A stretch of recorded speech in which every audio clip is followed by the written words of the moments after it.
We were expecting a very, very busy season. The potential was there. A new record number of wildfires in Utah will show you what could be leading to that positive change. An extremely active weather day here across the state. I'm tracking severe thunderstorms and also flooding concerns. What you can expect for this upcoming weekend coming up in the forecast. The search for a missing man is called off in Utah County. It's not looking real positive right now. It is concerning. What that man's father says about his missing son and why investigators are out of ideas. Video of a driver going more than 100 miles an hour. And the story doesn't end there. Why UHP says they're seeing more of this kind of reckless driving and the ultimate consequences for everyone on the road. A new fossil discovery sheds light into what Utah may have looked like 100 million years ago. I'm Erin Cox, and I'm going to show you who dug it up in a story you'll only see here.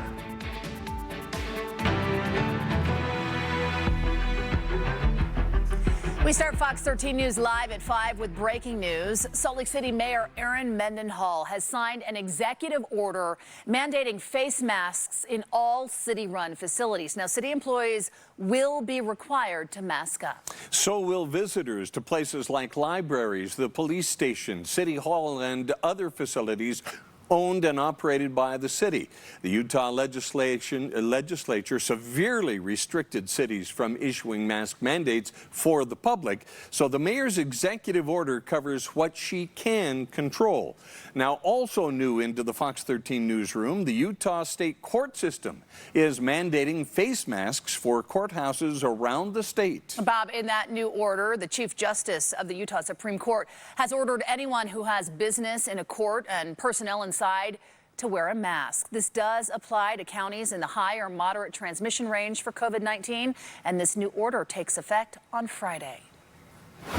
We're seeing fewer human-caused wildfires over the past month than we've seen compared to the last 2 years and our 10-year average. Despite high fire danger, Utah saw fewer human-caused wildfires during the week of Pioneer Day than ever before. The Utah Division of Forestry and State Lands credits their new campaign, it's called Fire Sense, for helping educate people. Fox 13 Sydney Glenn shows us how this drought year stacks up and the challenges still ahead. Historic drought means high fire danger. We were expecting a very, very busy season. The potential was there. Utah firefighters were ready to fight and law enforcement prepared to evacuate. You plan and prepare for worst case eventualities that we all thought would come to pass. But those massive flames haven't come in the fury everyone thought. We are seeing improvements. We're seeing fewer human-caused wildfires over the past month than we've seen compared to the last 2 years and our 10-year average. Kate Webb says the agency's new Fire Sense campaign is working. It's everywhere from driving down the road to on social media, digital advertisements, websites. A huge element that we are really heavily engaged in this year also is partnerships. Fireworks were banned this year across much of the state during both the 4th of July and Pioneer Day holidays. Still have a long ways to go. We're by no means, there and perfect yet. During the week of Pioneer Day, we saw 13 human-caused wildfires compared to 52 last year and a 10-year average of 38. During the 4th of July week, we saw 46 human-caused wildfires compared to 88 last year and a 10-year average of 61. We really hope that it's because people are hearing the message and taking it serious. The fire season isn't over yet, Webb reminds us, and there still are challenges like making sure this message gets to the right audience and keeping people from getting complacent. It's a lot easier when we're having a lot of large fires and there's drought concerns and high fire potential for people to tap into their fire sense, for it to be in the forefront of their minds. In Salt Lake City, Sydney Glenn, Fox 13 News, Utah. While southern Utah is seeing rain, Webb reminds everyone in northern Utah that the vegetation here is still very dry. And if the rain stops in southern Utah, the vegetation there will dry up quickly again. Absolutely, it will. Meteorologist Allison Krogan knows all too much about that. You are tracking rain showers right now, Al. Even here for northern Utah, up in the mountains especially, we've seen some pretty stationary thunderstorms that have been rolling through. So what we've been tracking, Tremont area up towards Preston, over towards Logan. Look at that heavy rainfall moving through the Logan area right now, and especially on that south southeastern side of Logan. We have a flash flood warning until 6:45 for Morgan, particularly west of the Weber River. Bigger picture, I wanted to zoom down to show you Parley's Canyon. That's where we have some heavy rainfall that's been coming down, so some ponding on Parley's Canyon. Please travel with caution. Central Utah flash flood warnings right now just west of Green River. This goes until 5:15 over towards the LaSalle area. So near Moab over the Pack Creek fire burn area. That's where we have a flash flood warning till 6 o'clock. And then we look at the bigger picture. We also have some thunderstorms that have moved through Canyonlands all the way over towards the Panguitch area and then down just south of Cedar City, where we're seeing our heavier rainfall currently. So here in Salt Lake, we still have the chance for thunderstorms, and it'll continue over the next couple of days. The flash flood potential for our recreation areas today probable for most locations. So please use caution. We'll have your forecast coming up.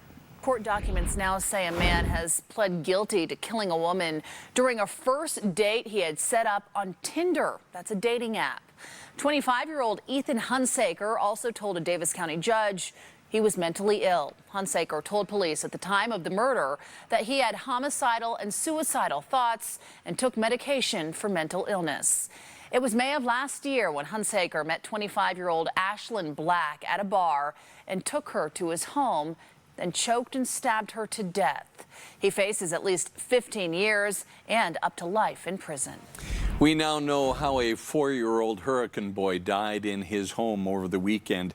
Investigators say Cash Wallace was found dead inside a small toy chest in his bedroom.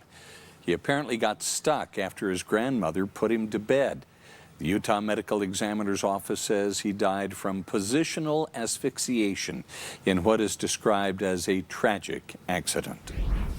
Utah County has called off search and rescue operations for a missing father from Provo who hasn't been seen for weeks. His name is Darren Prisbila. He went camping above Tibble Fork Reservoir. That's in American Fork Canyon. He has not been heard from or seen from since. Fox 13's Haley Higgins reports on the situation that investigators are now calling very perplexing. American Fork Canyon is quiet after 2 days of searching. The teams, the helicopter, the canines and drones all went home. They looked as far as they could, and still there's no sign of where he is. Dan Prisbila's 38-year-old sons had a tough year. Darren spent nearly 2 months in the hospital recovering from a stroke that nearly killed him. His left side is all but immobile. To walk, he needs a cane or walker, yet that didn't stop the father of two from going camping on July 11th. And obviously he does like the outdoors, and so he thought he would be fine out there. The family assumed it was fine too, until hikers found Darren's backpack with medication late last week. The Forest Service also discovered his abandoned car and campsite. But actually it is quite concerning because we don't know where he is and what he's going through. On Tuesday, searchers found Darren's car keys and cane, but not Darren. They don't think he could have gone far with his limited mobility, especially in the steep terrain. The Utah County Sheriff's Office is looking into anyone that Darren knew, places that he liked to go, as well as his financial records for any recent transactions. Now, if you know anything, you're urged to give them a call. Reporting near American Fork Canyon, Haley Higgins, Fox 13 News, Utah. 843 new COVID cases being reported in Utah today. 6 more Utahns have lost their lives to the virus. The 7-day positivity rate is now 14.4%.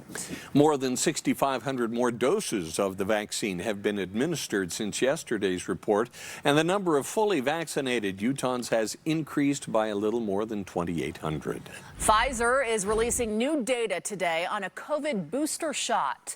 Researchers say a third shot created 5 times more antibodies against the Delta variant in people 18 to 55 years old. Now, people over the age of 65 had 11 times more antibodies. The findings have not yet been peer-reviewed or published. The CDC continues to reiterate that a booster shot is not needed at this time. If you want to order a new couch for your home, Kelly, you may have to wait a long time. We'll explain why.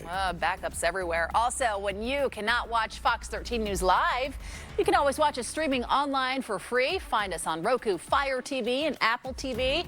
Just search Fox 13 on your device. We'll be right back after the break. As more people stay home during the pandemic, more people are buying furniture. So much so that it's creating a backlog. The spike in delays can be attributed to several factors, such as an ongoing foam shortage and severe weather impacting manufacturers in Texas earlier this year. But experts say the problem is simple. Demand is outpacing supply. Orders have been up 30%. But these shipments have only been up 6 or 7%. So instead of getting 100% every week, we were getting 30 and 40%, and that lasted for over 2 months. Experts say furniture supplies shipping from overseas have also been delayed at U.S. ports. It could mean your furniture order isn't available for a long time. It's tough when you need furniture and you want it now. You just need it. Well, pet adoptions increased during the pandemic, but as people begin to return to work and do normal things once again, they don't have time for their animals. It's led to overcrowding now at shelters. Some have begun turning animals away on a daily basis, and some no-kill shelters have resorted to euthanizing animals. The ASPCA is watching the intakes closely, trying to keep this alarming trend from becoming a crisis.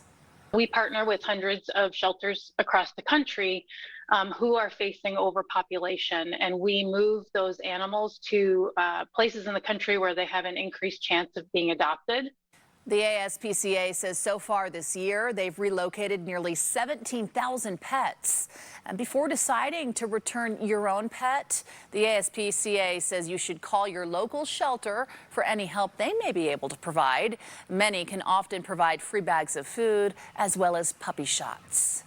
Still to come, the clock is ticking for people at risk of eviction.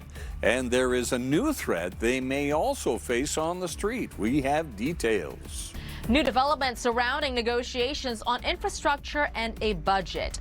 I'm Mallory Rivera in Washington with what top lawmakers are saying about a vote tonight. In national news today, there is optimism in Washington as a top senator involved with the infrastructure bill negotiations says there is an agreement on the major issue. A test vote could take place as early as tonight. Fox's Madeline Rivera has more from Washington. In one of the most positive signs for the roughly $1 trillion bipartisan infrastructure deal, the group of senators behind the bill say they're ready to move forward after hitting roadblocks just days ago on issues like transit, water provisions, and how to pay for the package. We had offered a very generous offer on transit 4 days ago, and basically the offer was accepted last night. The senators also touting $65 billion to expand broadband access and affordability and $110 billion for roads. As for funding, they stress it's more than paid for. The Senate now setting the bill up for a procedural vote Wednesday, even as negotiators work to finalize some of the text. 60 votes are needed for the deal to advance, meaning at least 10 Republicans must back it. I'm comfortable at this point voting yes on the motion to proceed to the measure. But House Speaker Nancy Pelosi is non-committal. She says the House won't take up the bipartisan bill until the Senate votes on a $3.5 trillion budget blueprint put forth by Democrats to deliver on the president's economic agenda. I can't commit to passing something that I don't even know what it is yet, but I'm hoping for the best. Senate Majority Leader Chuck Schumer exuding confidence on Wednesday, saying the Senate is making progress with both packages. Both tracks are moving forward in a very good way. Senator Kyrsten Sinema could pose a problem for Democrats. She does not support the companion $3.5 trillion package progressives want. Senate Dems need all of the members of their party to be on board in order for that bill to proceed. In Washington, Mallory Rivera, Fox 13 News, Utah. President Biden commented on the agreement today, saying the deal will make key investments to put people to work all across the country. Utah Senator Mitt Romney spoke with reporters today about the $550 billion bipartisan infrastructure bill in the Senate. I asked him, despite its popularity among Americans who want to see more cooperation in Congress, what are the challenges in getting the bill to pass both houses of Congress and getting the president to sign it? The reason it has a challenge politically, of course, is that people can always find in a bill things they don't like. And they can say, I'm not going to vote for this because it has these bad things in it. But I can tell you one thing. If we don't get this bill done, then the Democrats are going to do one on their own without any Republican support. It won't be a bipartisan infrastructure bill. It'll be a partisan bill, and it will be a bank-breaking extravaganza, just like the $3.5 trillion plan. So, Senator Romney says if the bipartisan infrastructure bill passes, Utah could see $8 billion for roads, $50 million to complete the Central Utah Water Project, and millions to expand broadband internet access in rural areas of Utah. In other national news, housing advocates are warning the upcoming evictions could spark another wave of COVID cases. The eviction moratorium is set to expire this week. An analysis by the Social Housing Chronicle shows millions of renters who are at risk of eviction are living in COVID hotspots. Another analysis by the Jane Family Institute found that 11 million people who are now behind on rent living in counties with rising COVID case numbers. National Low-Income Housing Coalition has asked the Biden administration to extend the moratorium. Johnson & Johnson is facing another lawsuit surrounding its talcum-based baby powder. A civil rights attorney says the company specifically marketed the product to black women despite links to ovarian cancer. Johnson & Johnson denies the allegations and says its marketing campaigns are meant to be multicultural and inclusive. Last year, ovarian cancer survivors sued the company in a separate lawsuit, saying asbestos in the baby powder caused their condition. Johnson & Johnson has denied those allegations as well. Big news here as Simone Biles steps away from another competition because of mental health struggles. The International Olympic Committee is offering athletes mental health resources, which they say were offered before the Games began. Psychologists and psychiatrists are available at the Olympic Village. The IOC has also established a mental health helpline, which has been available since before the Olympics and will continue to be available months after the Games. ThriveWorks.com says 1 in 3 elite athletes suffer from both anxiety and depression. We have some sad news from the music world. The bass player for legendary Texas blues rock band ZZ Top has passed away. Dusty Hill died in his sleep at his home in Houston. He was a member of the band for more than 50 years, playing on every album released by the trio. Dusty Hill was 72 years old. Well, a couple of things that I want to point out on our camera right now, facing towards the Old Mill Golf Course. You can see it's kind of shaking right now. We do have some strong wind gusts with some thunderstorms in the region. You can see a little bit of the shadow from the clouds, and then off in the distance you can see quite a few of those dark clouds. Up in the mountains right now we do have thunderstorms. We have a lot of thunderstorms to talk about happening here across our state right now. So let's work our way from north to south. So Logan area, we've had a lot of dark clouds coming through the Cache Valley area. Pretty impressive pictures and videos that I'm seeing of this rainfall and also the cloud cover up there. We have a flash flood warning till 6:45 for Morgan, particularly west of the Weber River. And then we look down towards the Parley's Canyon area, highest mountain terrain here along the Wasatch Front. So the Wasatch Mountains, we have been seeing some heavy rainfall. It looks like that has lessened up a little bit. And then we do have, as we work our way further south, still some flash flooding concerns. We had a flash flood warning that just expired west of Green River, but down towards the Pack Creek area, still a flash flood warning till 6 o'clock tonight. So we do have some debris flow possible in this area where we've had that big wildfire this summer. And then we look over towards southwestern Utah and central Utah, blanding up through Canyonlands, a few thunderstorms, none with warnings currently. And then over towards Capitol Reef, down through Escalante, we had a few thunderstorms this afternoon. Those have since died down. But just south of Cedar City right now, most of our precipitation has been staying just southwest of Cedar. So obviously keeping my eye on that area very closely. So temperatures here across our state right now, 80s and low 90s for most of you. It's 88 here in Salt Lake, 93 for Provo. So a much cooler day compared to what we've been experiencing. Looking at the dew point, this is a better way to see how it actually feels outside compared to that relative humidity.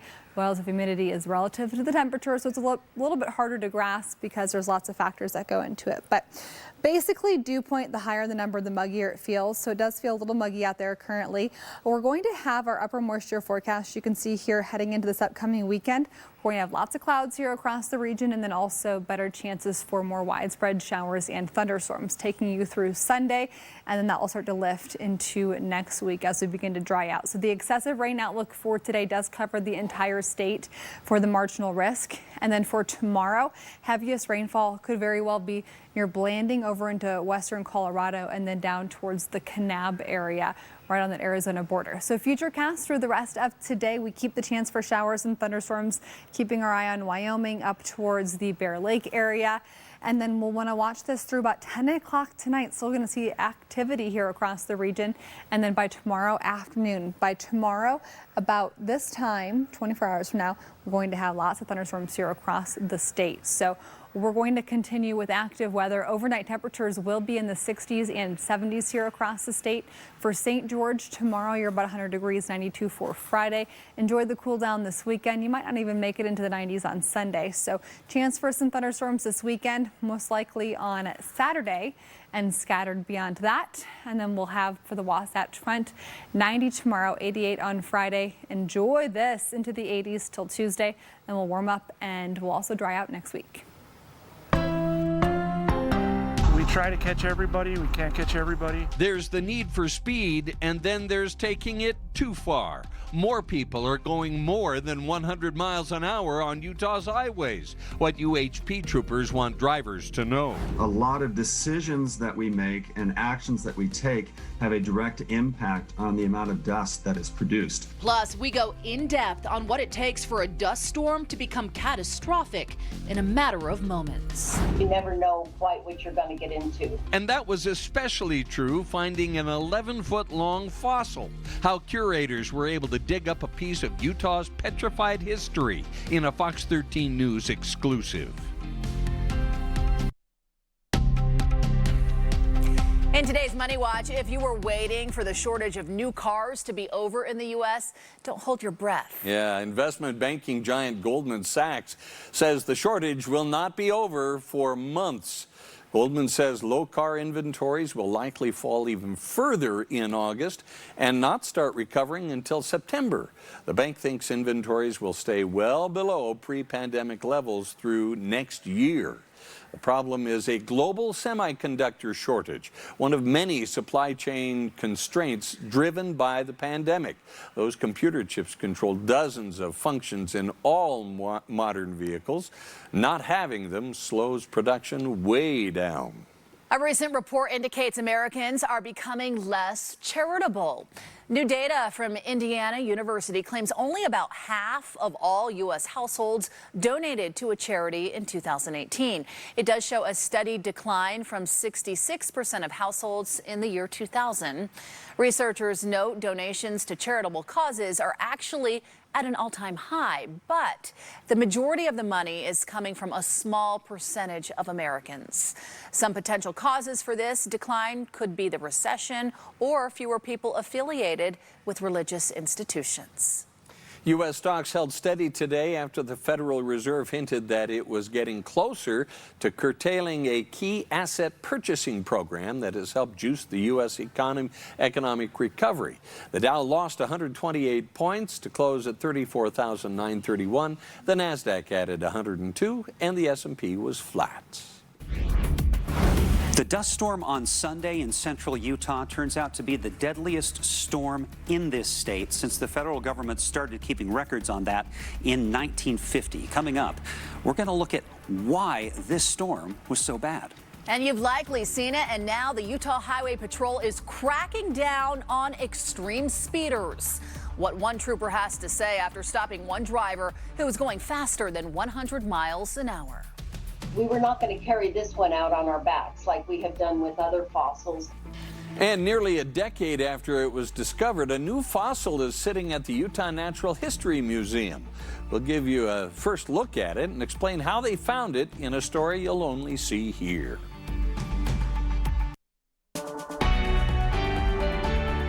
The Utah Highway Patrol is saying drivers are feeling the need for speed, and it's making the roads in Utah more dangerous. Fox 13's Spencer Joseph spoke with one trooper who recently stopped a speeder going more than 100 miles an hour.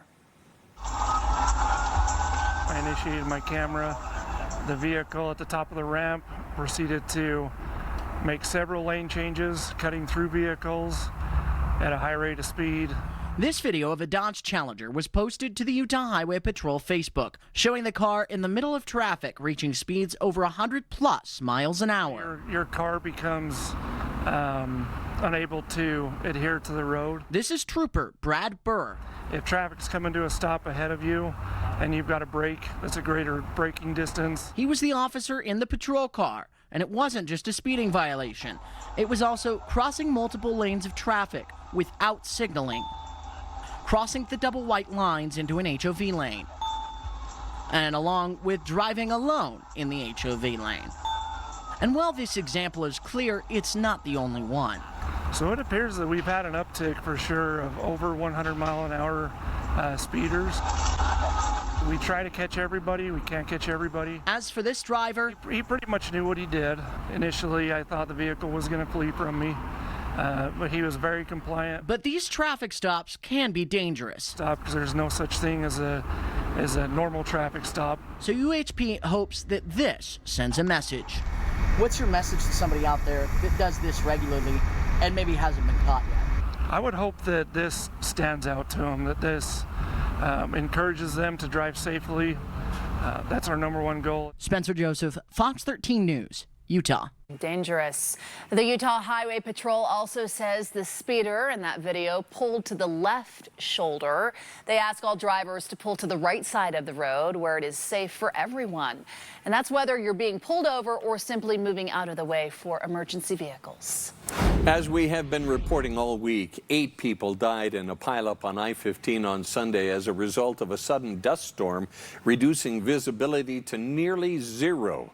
It was the second deadliest storm in Utah in more than 70 years. Just so horrible to see what happened. Fox 13's Max Roth joins us now with an in-depth look at what turns a strong wind into a killer. The deadliest storm in recent history was in 2015 when people died both in Hilldale and Zion National Park flash flooding on the same day. But in this case, strong winds are common in much of central Utah, but blinding dust storms are not. Dust storms need an extra ingredient, and it's obvious but misunderstood. But you also have to have a surface that is ready to blow. Dust storms need dust. University of Utah Atmospheric Science Associate Professor Kevin Perry studies dust. And as the drought has intensified, more and more of this area has been exposed, which is leading to more frequent dust events. The National Weather Service says Sunday's storm came from the west-northwest. It swept from the mountains over the tiny town of Kanosh and found loose, dry soil along the way. It was short and localized, but blinding. And the question is, why? Strong winds are common in central Utah. Why was this one so bad?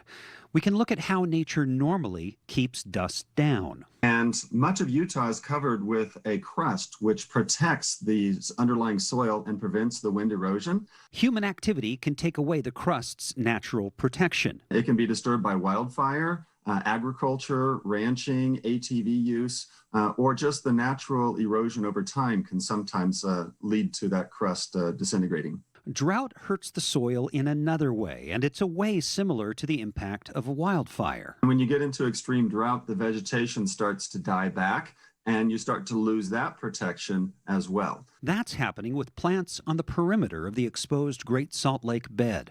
Those plants help protect the Wasatch Front from the more common, chronic, and gradually harmful impact of dust storms on our lungs. But we can't blame the drought for the extent of that dry lake bed. Whether it be disturbance of the surface, whether it be the water diversions from the Great Salt Lake, these are choices that we're making that are increasing the amount of dust that we have in our atmosphere. This dust storm was a natural disaster, killing 8 people. It's also an acutely painful symptom of a bigger problem. In a dry state, the factors that keep the dust in the ground, those hardy plants and delicate crusts, they don't revive overnight after they've been disturbed. In studio, Max Roth, Fox 13 News, Utah. The American Legislative Exchange Council, or ALEC for short, held its 48th annual meeting in Salt Lake City today. Hosted by Utah Senate President Stuart Adams, it gives thousands of conservative state legislators and local leaders from around the country a chance to get together, most virtually, to discuss issues and possible solutions. Speakers included Governor Cox and Utah Senator Mike Lee, as well as Florida Governor Ron DeSantis, who, by the way, says the CDC's new policies on wearing masks troubles him.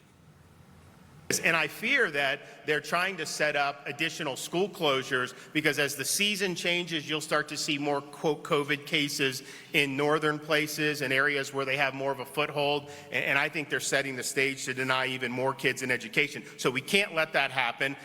Other speakers at the event were Utah Congressman Chris Stewart and former Utah Congressman Jason Chaffetz and Rob Bishop. Today in Washington, a congressional committee heard from experts about how we can improve our national parks. Utah's mighty 5 national parks draw in millions of visitors every year. They rake in billions of dollars in revenue. Kristen Brengel with the National Parks Conservation Association told members of Congress a few of her concerns, including being more inclusive to foreign tourists, managing overcrowding, and ensuring adequate staffing at Utah's parks. Between 2011 and 2019, NPS lost 16% of its staff capacity. The result is staff take on multiple collateral duties. It's not uncommon to find trail crews attending to busy restrooms or law enforcement helping with parking. It's a huge problem. Members of the congressional committee are now taking these suggestions under advisement. Cedar City police are looking for a suspected thief. Police are trying to identify this man from this picture, as well as from an image of a car he is seen driving. It's a white Dodge Caravan with a paper temporary license plate. If you know who that man is, call Cedar City Police. In Park City, 3 people were sent to the hospital after a crash involving a dump truck this morning. Police say that dump truck going down Marsack Avenue barreled through the Old Town roundabout and ended up in the hillside, but not before hitting 2 cars along with some power poles. 3 victims were in stable condition at last check. Lots of damage here. We'll keep you posted if we learn anything more. Still to come, a huge task of managing the data from large scientific projects such as a super collider. Hear from a Utahn working on the nationwide project right now. And coming up, I'm tracking thunderstorms here across our state right now. Where we're going to see the threat for flash flooding this evening and what you can expect for tomorrow as these storms develop yet again. Coming up, we're back in 60 seconds.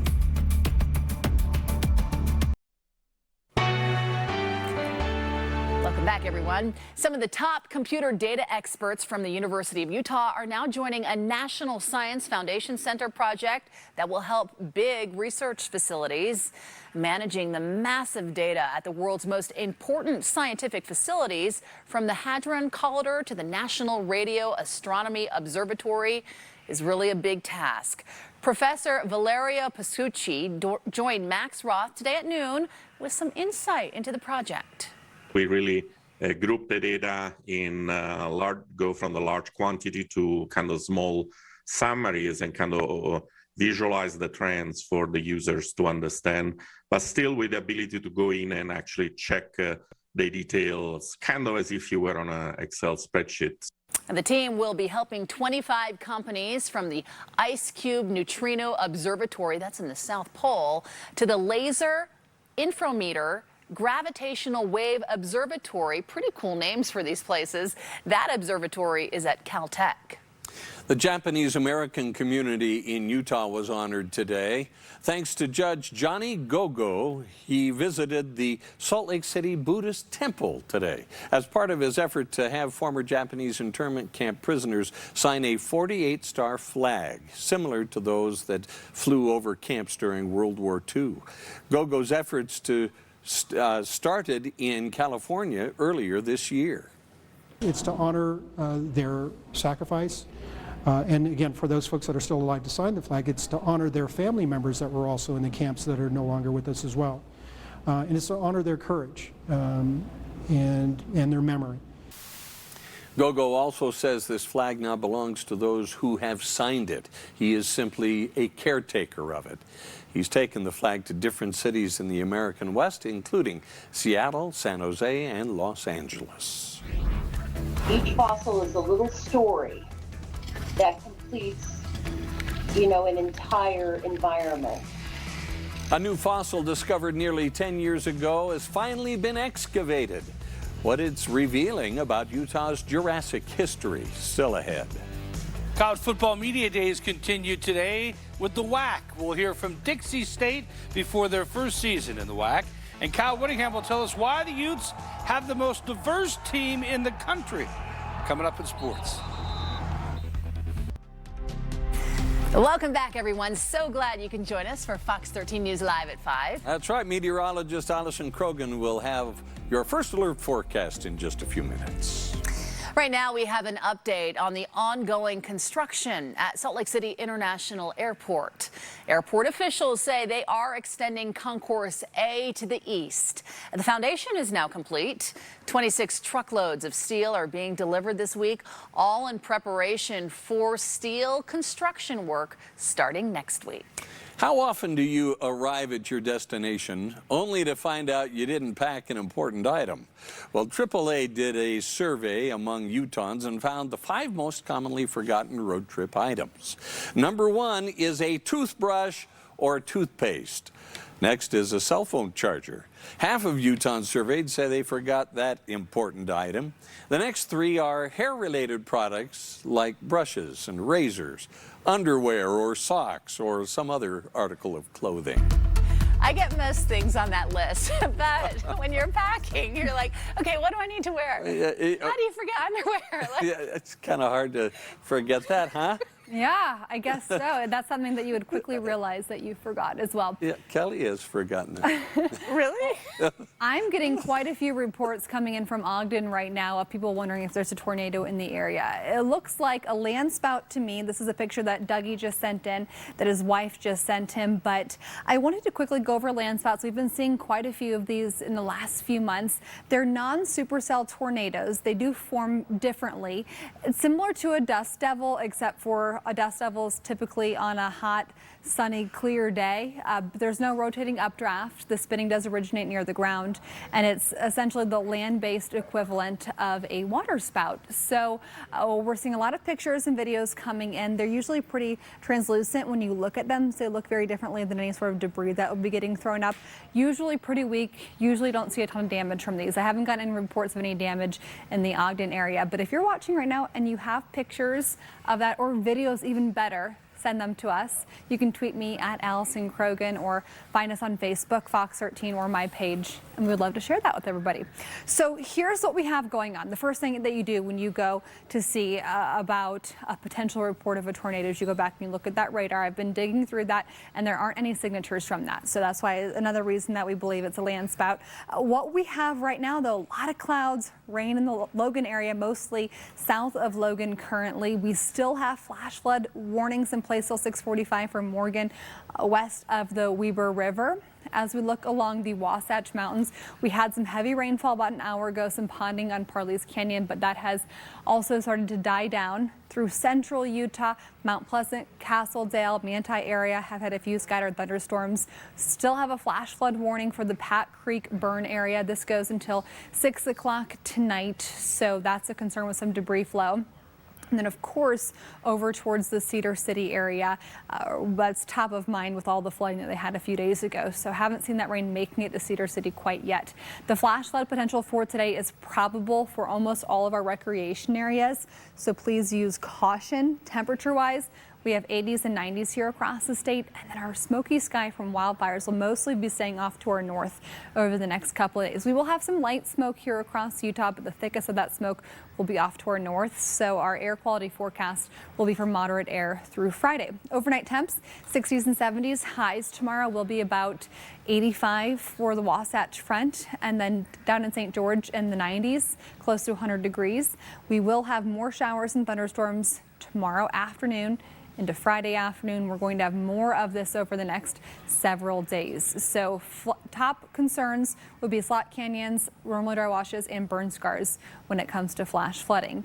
For the St. George area, you're about 100 degrees tomorrow, low 90s after that, so quite a bit cooler this weekend. And then next week, we're going to warm up and also dry out again. So triple digits return next Tuesday for the Wasatch Front. We're in the 80s Friday through Monday and Tuesday, and then we're back into the 90s.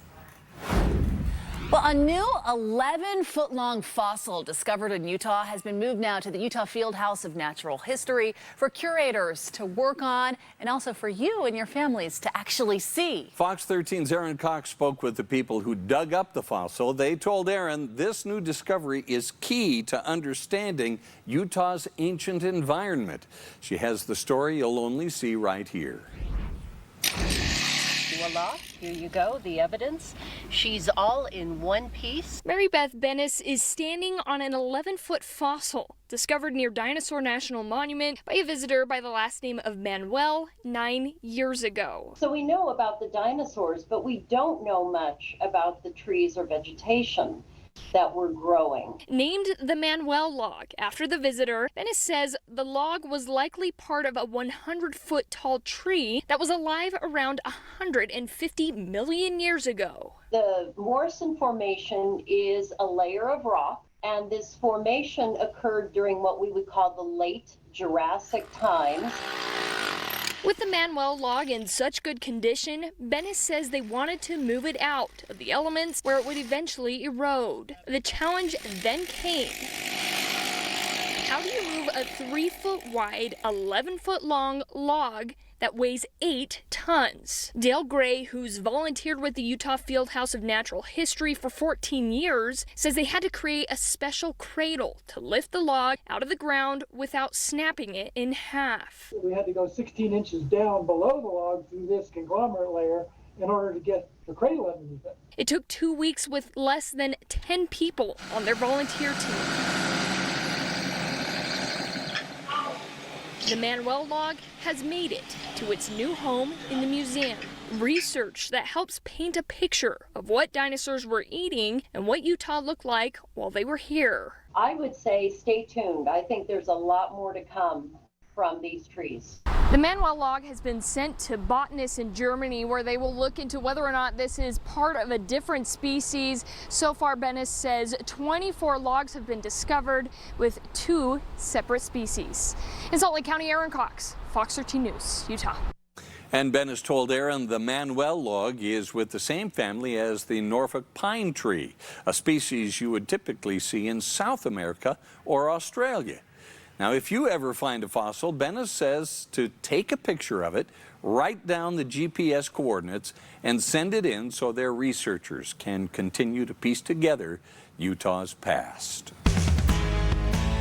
I was chatting with a friend earlier on how this summer has just blown by. Time in general just seems to be going away. And now here we are talking college football once again. Around the corner, we'll be talking football games very soon. The Utes loaded this season, especially on the offensive and defensive line, led by Mika Tafua, Vianney Miwala, Max Tupai, Tennessee Pututau leading the way. Year in and year out, the Utes have one of the top defensive lines in the country, with strong Polynesian athletes making the Utes a very diverse team.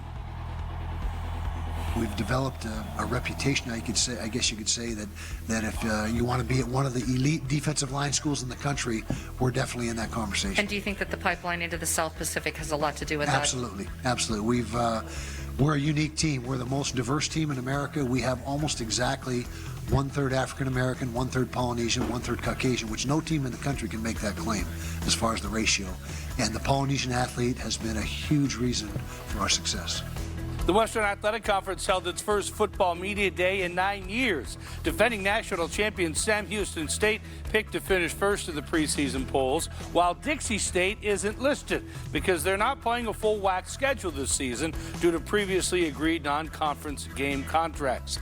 The Trailblazers will be eligible for all conference postseason awards. Dixie State finished their first season at Division I with a 5-game spring season where they finished 2-3. Their 2021 schedule, though, will be more challenging, with a trip to San Houston on November, and they host in-state Weber State in Week 2.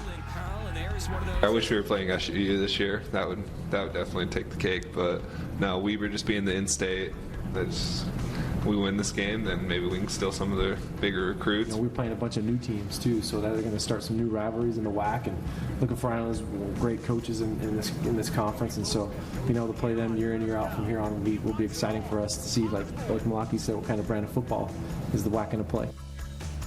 Aaron Rodgers practiced with the Packers today after working out a deal with the Packers. He says he held out because he felt the team treated outgoing veterans poorly, and they didn't use his help to recruit players to Green Bay, and they would not commit to him past the 2021 season. An analogy that you guys understand, you guys have a fantastic year at work, you write some great stories, you go to your boss and say, I just had an incredible year, I think I deserve a pay raise or some security, and the boss says, let's just see how it goes. A couple months down the line, you get another job opportunity, you go back to your boss and say, hey, I got this amazing job opportunity. And say, whoa, no, we love you. We do want you to stick around. We all want to be loved, don't we? Oh, don't we? Yeah, we just want to be loved and appreciated. I just had to ask Jeff, I said, is that Aaron Rodgers? It is. He looks different. I like He's been spending some time focusing on his self-care, and now he's ready to play football. He looks really good. Anything new on Zach Wilson? Yeah, he's still holding out. They're having their first training camp practice today, and he's still holding Still not there. Not there. All right. Zach Wilson? Yeah. Where are you? Thanks, Jeff. We'll be right back. Thanks for being part of Fox 13 News live at 5. Have a wonderful evening, and we hope to see you back here tonight for Fox 13 News at 9. Enjoy your dinner.